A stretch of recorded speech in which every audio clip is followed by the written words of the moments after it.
Hello, back to the channel. And today we will be talking about potentially the most league-breaking big three we've seen, maybe ever.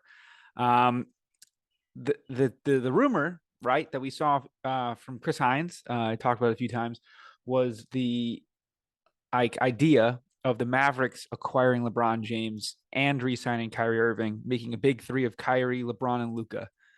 Now, this would be insane because Kyrie could probably just be an off-ball guard, shoot the ball a ton, handle it if needed. LeBron's kind of turning into a point guardish type as well. Same with Luka. So, it'd be very interesting to see how it actually worked. But, we can talk about that part now. Would it work? I think it could work. There's a lot of pretty good shooters on Dallas, but you'd have to get rid of a lot of those shooters to even make this happen, right? Do I think that they have enough to do it?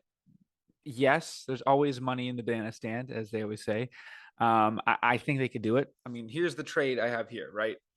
We've got Bertans, Josh Green, Jalen Hardy, Jaden Hardy. I have those two, Green and Hardy, just like they're the young pieces that Mavericks have, maybe a little bit of juice. Additionally, down here, Christian Wood would be going to the Lakers. If this would be the Lakers being like, look, we do what we could last year. LeBron's old. We're going to get rid of him. He wants to leave. We'll respect that. He could opt out next year and screw us. Let's get a bunch of stuff back and enough cap space to re-sign Schroeder, Rui, and Reeves.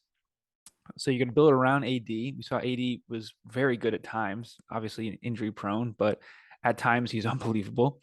And you'd bring in Bertans, another good shooter, to put around him. Maybe you'd want Tim Hardaway Jr. instead. You could do a lot of things, right? There's a lot of players on the Mavericks that would be pretty good there. But the thing with the Mavericks is they don't want to give up too much, because getting these shooters around LeBron, Luka, and Kyrie is kind of what you need.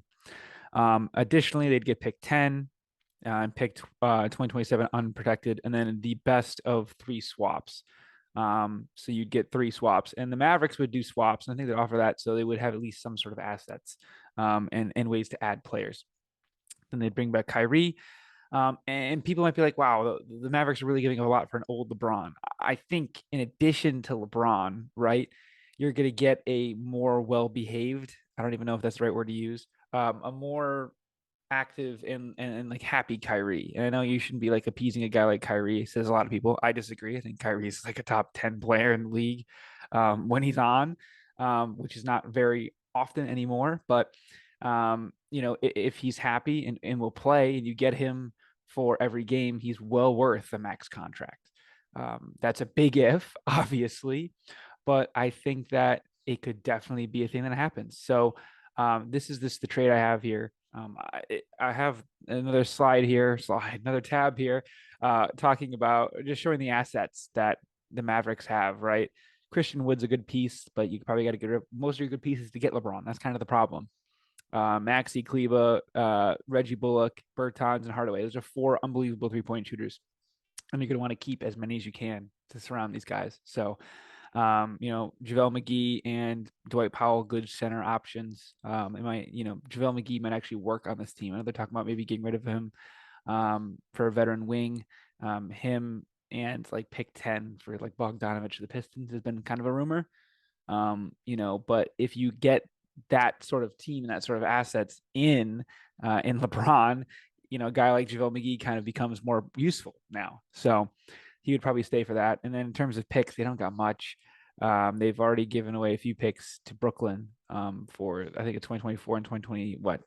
It's something else. I think just 2024 actually for Brooklyn. But Dorian Finney-Smith would be great on this team if they kept them all. But and then the Lakers are kind of coming to a crossroads where they got a lot of dudes to re-sign. Rui, Lonnie Walker, Reeves, Dennis Schroeder, maybe D'Lo. Obviously didn't play well in the playoffs, but some guys played better in the playoffs and some of us didn't.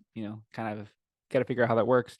And in terms of picks, they've actually got a few picks here, more than the Lakers normally have, the LeBron team especially.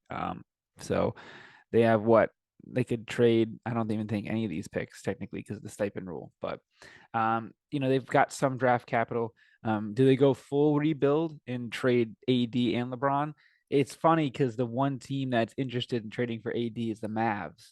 And if that was the case, for trading LeBron, you probably wouldn't trade AD with him to the Mavericks without getting back Luka or Kyrie.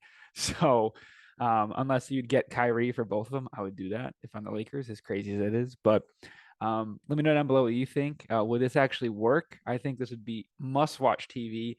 People would hate it, being like, "Oh, LeBron's making another big three," but it'd be awesome. I mean, as a content person, I would watch every single one of their damn games, and it'd be cool to see the Lakers go AD central, and have guys like Reeves step up. So, um, who would win this trade if it happened? What do you think? Is this something that would actually work?